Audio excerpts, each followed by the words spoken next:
चल लागे कर लो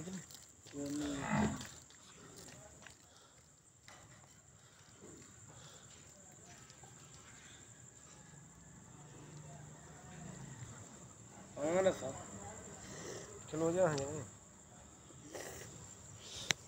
पेशाब काला हो गया, ब्लैक हो गया।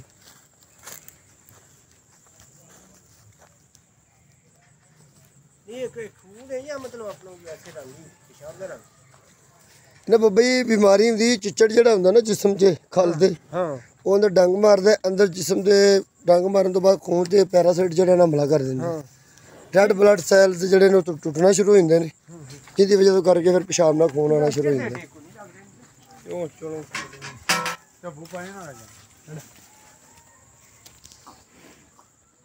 ਸਾਡੇ ਕਿ ਉਹਨਾਂ ਜੂਸ ਬਣਾ ਕੇ ਇਹ ਕੱਢ ਦੇ ਨਹੀਂ ਰਹਾ ਬਈ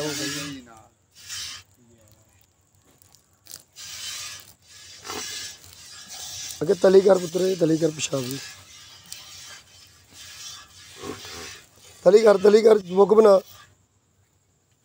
जूम कर लो ये थोड़ा लाके कर